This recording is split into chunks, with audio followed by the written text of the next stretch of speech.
Hello, कैसे हो छात्रों? अच्छे होंगे ऐसी आशा है। चलिए आज के इस वीडियो में हम पेपर क्रमांक 11 हिंदी साहित्य का इतिहास इसके बारे में अध्ययन करेंगे। इसका प्रमुख इकाई, पहली इकाई जो है, इसमें जो मुद्दे हैं, हिंदी साहित्य का इतिहास दर्शन, हिंदी साहित्य इतिहास लेखन की पद्धतियाँ, हिंदी साहित्य का इतिहास, काल विभाजन और नामकरण, ये इकाई प्रथम में ये मुद्दे हैं। इसमें से प्रथम मुद्दा जो है हिंदी साहित्य का इतिहास दर्शन, इसको हम पढ़ने वाले हैं। इसमें कौन कौन से मुद्दों का अध्ययन होगा? इसमें साहित्य का इतिहास का अर्थ, पहला मुद्दा इतिहास का अर्थ, दूसरा है इतिहास के प्रति भारतीय दृष्टिकोण, तीसरा मुद्दा इतिहास के प्रति पाश्चात्य दृष्टिकोण, और चौथा मुद्दा है दर्शन का अर्थ। आज के इस वीडियो में आप लोग समझने वाले हैं। इतिहास इस शब्द के उच्चारण से ही आप लोग अपने भूतकाल में गए होंगे। भूतकाल इसलिए मैं कह रही हूँ कि स्कूली दिन याद आए होंगे, ये शब्द आपने वहाँ पर सुना हुआ है। इतिहास जो स्कूली दिनों में पढ़ा था वो मानव इतिहास था। इसमें आपने कई राजाओं के चरित्र, उनकी रणनीतियाँ आदि के बारे में जानकारी हासिल की है। हम इस पेपर में हिंदी साहित्य का इतिहास पढ़ने वाले हैं। साहित्य के इतिहास के लिए क्या क्या पढ़ना है ये हम समझते हैं। इसकी ओर चलते हुए सबसे पहले मैं इतिहास शब्द जो है उसके अर्थ को समझाती हूँ। इतिहास शब्द की व्युत्पत्ति संस्कृत के 3 शब्दों से हुई है। वो शब्द है इति, ह, आस। इति का अर्थ है जैसा हुआ, ह का अर्थ है सचमुच, और आस का अर्थ है निरंतर रहना, बोध होना। इस प्रकार इतिहास शब्द का अर्थ हुआ यहाँ पर ऐसा ही हुआ था। अब चलते हैं इतिहास के लिए अंग्रेजी शब्द क्या है इसकी ओर। इतिहास के लिए अंग्रेजी शब्द आता है हिस्ट्री। हिस्ट्री शब्द का प्रयोग यहाँ पर ग्रीस के विद्वान इतिहासकार, प्रथम इतिहासकार हीरोडोटस ने किया हुआ है। हीरोडोटस ने हिस्टोरिका इस पुस्तक में हिस्ट्री शब्द का प्रयोग किया हुआ है।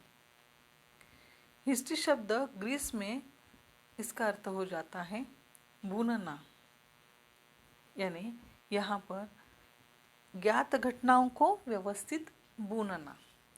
हिस्ट्री का अर्थ हुआ ज्ञात घटनाओं को व्यवस्थित बुनना। अंग्रेजी में हिस्ट्री शब्द का अर्थ इस प्रकार रहा है। इतिहास के प्रति अनेक भारतीय प्राचीन ग्रंथों में भी यहाँ उल्लेख इस शब्द का मिलता है, इतिहास शब्द का उल्लेख मिलता है। जैसे चारों वेदों में से एक जो है अथर्ववेद, इसमें इतिहास शब्द मिलता है।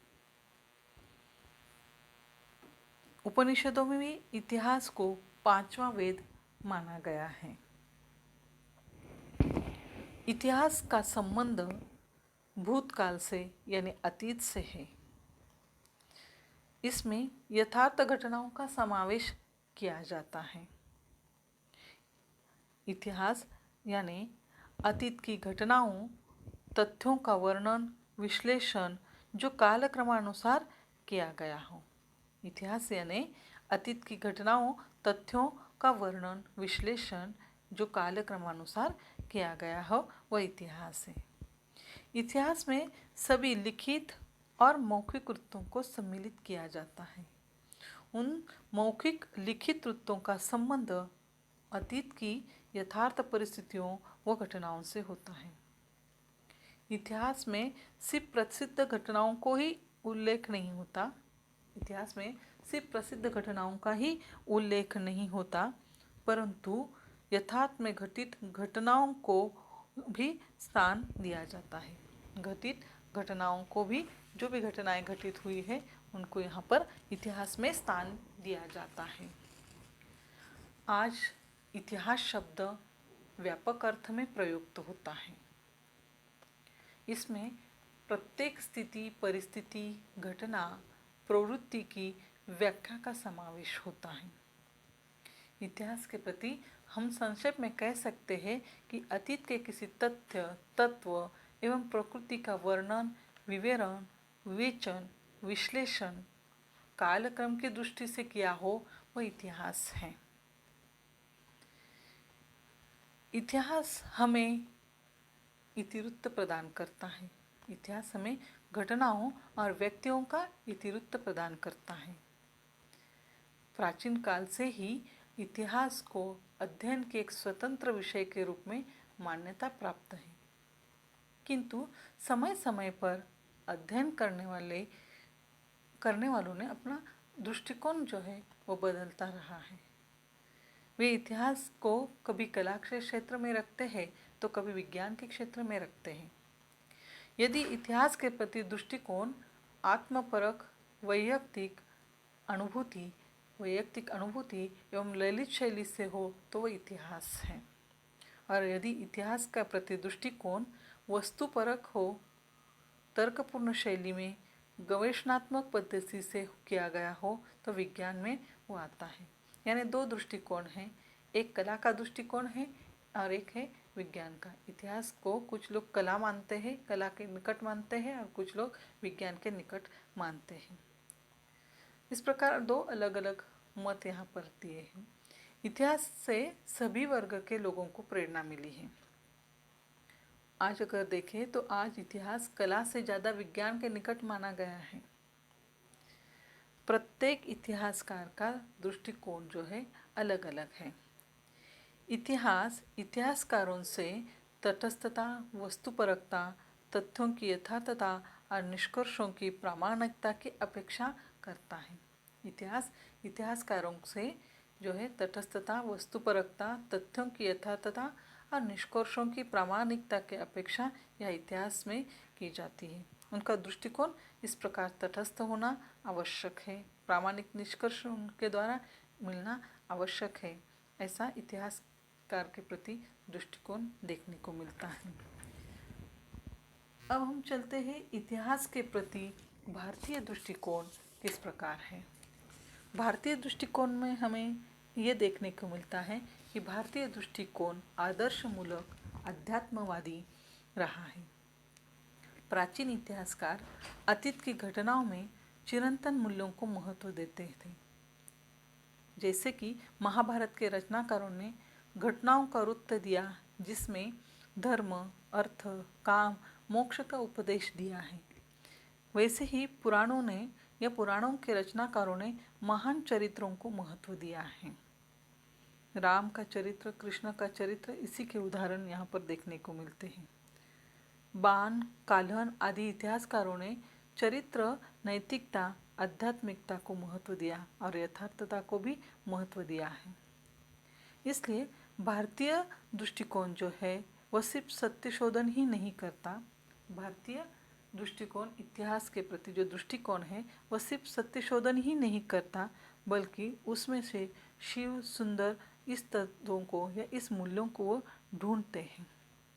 शिव और सुंदरम को वो गुण कहते हैं। इस प्रकार भारतीय इतिहासकार घटनाओं, कालक्रम को ही महत्व न देते हुए अपनी संस्कृति और आदर्श मूल्यों का समन्वय वो यहाँ पर करते हैं। अब चलते हैं पाश्चात्य दृष्टिकोण यहाँ पर क्या दिया गया है, इतिहास के प्रति क्या रहा है। इतिहास के प्रति पाश्चात्य दृष्टिकोण हेरोडोटस के द्वारा हमारे सामने आता है। हेरोडोटस यूनानी इतिहासकार है।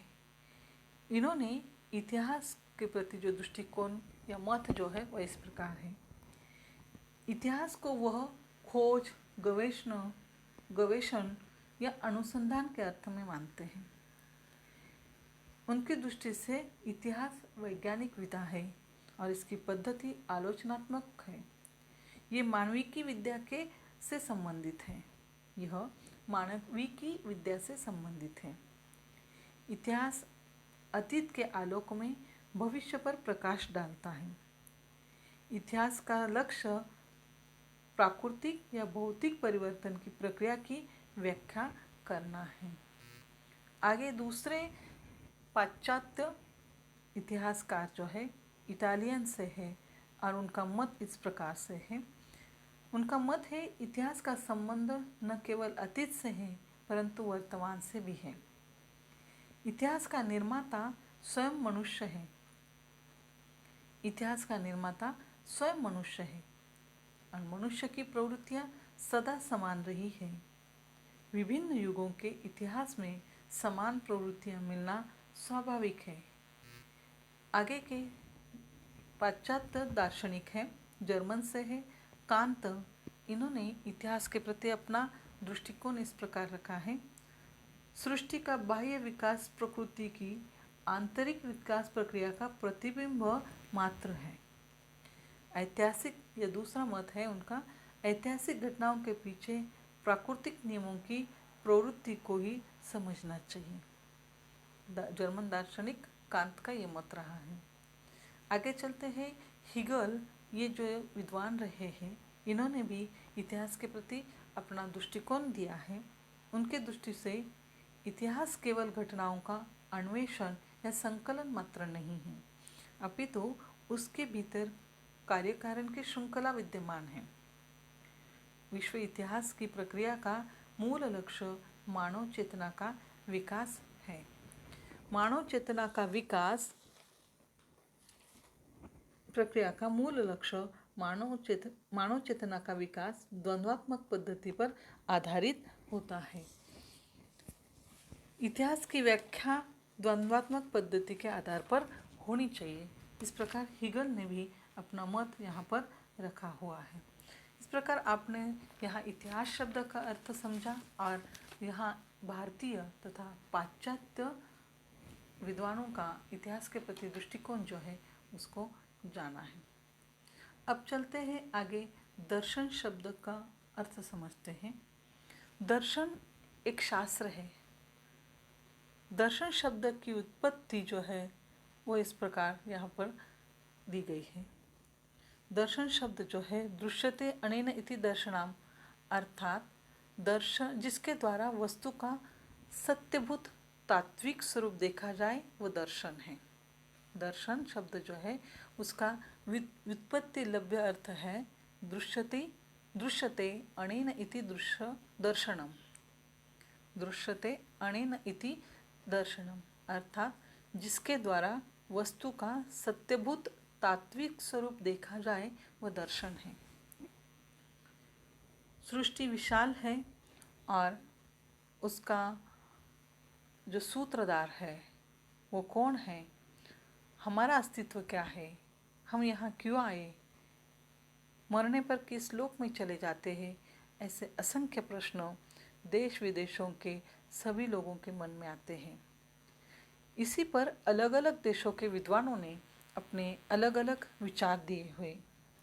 किसी ने अद्वैतवाद का विचार दिया जिसमें आत्मा परमात्मा की अखंडता सिद्ध की, किसी ने ब्रह्म को सत्य माना, किसी ने जगत मिथ्या माना, किसी ने माया को ठनगी कहा। जिसने जिस तत्व को माना वैसे उनके सिद्धांत बनते गए। वो सिद्धांत अद्वैत, द्वैत आदि इस प्रकार के सिद्धांत उनके बनते गए हैं। इसके विपरीत कुछ विद्वानों ने यहाँ पर ईश्वर आत्मा को महत्व ही नहीं दिया है। वे इस भौतिक जगत को ही सत्य मानते हैं और इसलिए यहाँ पर दो विचार देखते हैं, एक ईश्वरवादी है और दूसरा भौतिकवादी विचार है। इस प्रकार दर्शन जो है इसको समझने के लिए यहाँ अलग अलग मतों को जानना समझना बहुत ज़रूरी है। दर्शन का लिए कुछ लोगों ने दूसरा भी अर्थ दिया है। उन्होंने इसके लिए साक्षात्कार, दृष्टिकोण, देखना, समझना, इस प्रकार से उसके अर्थ दिए हैं। दर्शन के लिए अंग्रेजी में फिलॉसफी शब्द का इस्तेमाल होता है, परंतु उसका अर्थ यहाँ अलग से आता है। फिलॉसफी ये ग्रीक शब्द है। फिलियो और सोफिया से बना है। फिलियो का अर्थ है प्रेम या अनुराग और सोफिया का अर्थ है ज्ञान। इसलिए दोनों शब्दों का अर्थ होता है ज्ञान से प्रेम। इसलिए पाश्चात्य दार्शनिक वह दर्शन को ज्ञान से प्रेम के अर्थ में लेते हैं। उनका उद्देश्य ज्ञान प्राप्ति है और ज्ञान से ही वह प्रेम करते हैं। जबकि भारतीय दार्शनिकों का मत दर्शन ज्ञान प्राप्ति के साथ साथ सुख दुख निवृत्ति और जीवन सुधार भी रहा है। दर्शन का जो महत्व है वो किस प्रकार से है? दर्शन का महत्व, दर्शन हमें चीज़ों को यहाँ पर देखना और उसको समझना सिखाता है। इसलिए दर्शन का हमारे जीवन में महत्व है। प्रत्येक व्यक्ति का ज्ञान, अनुभव, परंपरा अलग अलग होती है, इसलिए दृष्टिकोण भी अलग अलग होगा। देश विदेशों में अलग अलग दृष्टिकोण या सिद्धांत, वैचारिक सिद्धांत या सैद्धांतिक विचार अलग अलग देखने को मिलते हैं। जैसे भारत में हमें गीता दर्शन, उपनिषद दर्शन, मार्क्स दर्शन आदि शब्द सुनने को मिलते हैं। वैसे ही विषय के आधार पर आर्थिक दर्शन, सामाजिक दर्शन, गांधी दर्शन ऐसे शब्द हमें सुनने को मिलते हैं। और वैसे ही यहाँ और भी शब्द हमने सुनने को मिलते हैं। पूंजावादी दर्शन, वैज्ञानिक दर्शन, ये भी शब्द हमें सुनने को मिलते हैं। आध्यात्मिक विषय हो तो अध्यात्म दर्शन और व्यापार विषय हो तो व्यापार दर्शन, ऐसे भी शब्द सुनने को मिलते हैं। यानी भिन्न भिन्न देशों की परंपरा, व्यवहार, आध्यात्मिक मान्यता, आर्थिक सामाजिक विकास अलग अलग है, इसलिए वहाँ का दर्शन भी अलग अलग है। जैसे यूरोप का दर्शन भौतिकवादी है और भारत का अध्यात्मवादी रहा है। यूरोप के लोग ऐहिक जीवन को महत्व देते हैं और भारतीय लोग परलौकिक जोग जीवन की सत्ता को स्वीकार करते हैं। दर्शन हमें यहाँ पर एक दृष्टिकोण देता है, प्रेरणा देता है और दर्शन साहित्य को भी दृष्टि देता है, प्रेरणा यहाँ पर देता रहता है। वह साहित्य को यहाँ चिरंतन बनाता है। साहित्य दर्शन से चिरंतन बन जाता है, सर्वकालिक बन जाता है और साहित्य और दर्शन का अन्योन्याश्रय संबंध यहाँ देखने को मिलता है। श्री विश्वंभरनाथ उपाध्याय ने दर्शन और साहित्य का संबंध इस प्रकार प्रस्तुत किया है।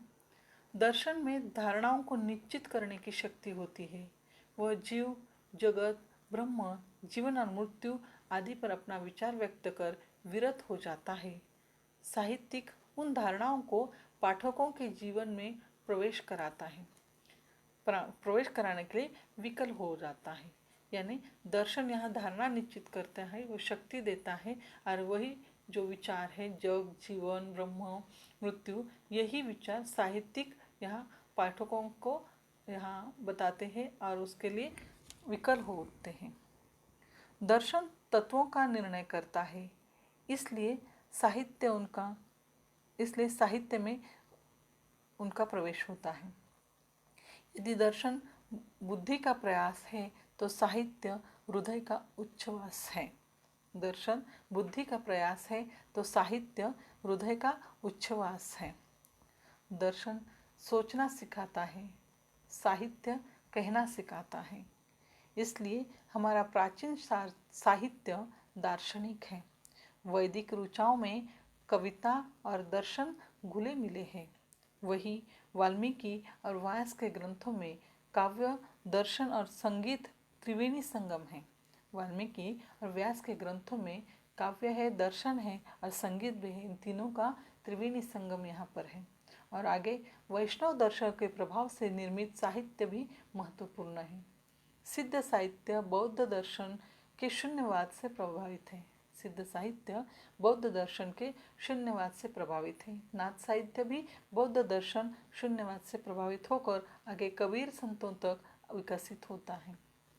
वैष्णव दर्शन से भक्ति उदय हुआ और दक्षिण भारत से अलवारों अलवार संतों से होता हुआ शंकराचार्य दर्शन तक आता है। शंकराचार्य के बाद विविध आचार्य हुए, जैसे रामानंद, रामानुज, वल्लभाचार्य, निम्बकाचार्य, मध्व आदि दार्शनिकों ने भक्तिवाद, अवतारवाद आदि में अपने अपने दार्शनिक सिद्धांत स्थापित किए हैं। भक्ति काल के साहित्य के बारे में श्री वासुदेव शरण अग्रवाल लिखते हैं, हिंदी साहित्य के मध्ययुगीन साहित्य की जो शक्ति है, हिंदी साहित्य के मध्ययुगीन साहित्य की जो शक्ति है वह इसी कारण है कि उसमें निर्माता संत हैं, उसके निर्माता संत रहे हैं। इस प्रकार हिंदी साहित्य के पिछले सहस्र वर्षों के इतिहास का जब हम ध्यान करते हैं तो उसमें ज्ञान, कर्म, उपासना, योग, भक्ति, वेदांत से संबंधित दार्शनिक दृष्टिकोण उपलब्ध हो जाते हैं। रीतिकाल तक जो साहित्य हमें देखने को मिलता है उसमें नीति उपदेश से भरा वह साहित्य है। श्रृंगार से वो भौतिक दर्शन भी कराते हैं। आधुनिक काल में हमें प्रसाद निराला, महादेव वर्मा और पंत के काव्य में रहस्य दर्शन देखने को मिलते हैं और साथ मानव दर्शन भी उसमें छिपा हुआ है। कामायनी में तो दर्शन, मनोविज्ञान और काव्य के तीनों का मेल यहाँ पर मिलता है। कामायनी में दर्शन है, मनोविज्ञान है और काव्य भी है, इन तीनों का मेल यहाँ देखने को मिलता है। हिंदी के प्रगतिवादी साहित्य में भी मार्क्स दर्शन हमें देखने को मिलता है। मार्क्स का दर्शन यहाँ देखने को मिलता है। प्रयोगवाद पर भी अंतःचेतना दर्शन का प्रभाव देखने को मिलता है, जैसे जैनेन्द्र, अज्ञेय, इलाचंद्र जोशी के जैसे आदि कथाकारों पर अंतःचेतना दर्शन का प्रभाव हमें देखने को मिलता है। तो इस प्रकार से यहाँ हमने देखा कि दर्शन जो है इसका अर्थ क्या है, उसके साथ में भारतीय दर्शन क्या है, पाश्चात्य दर्शन क्या है, अलग अलग मत यहाँ पर देखने को दर्शन के प्रति मिलते हैं। इन दार्शनिक विचारों का प्रभाव जो है वह साहित्य पर देखने को मिलता है। आगे के वीडियो में हम जो है अगले मुद्दे की ओर चलने वाले हैं, जिसमें हिंदी साहित्य दर्शन, इस मुद्दे की ओर हम चलने वाले हैं। आज के इस वीडियो में अपने इतिहास का अर्थ, इतिहास के प्रति पाश्चात्य और भारतीय दृष्टिकोण को जाना। दूसरा, दर्शन शब्द जिसका अर्थ आपने समझा होगा और दर्शन के प्रति अलग अलग मत जो है वो भी समझे होंगे, ऐसी मैं आशा करती हूँ।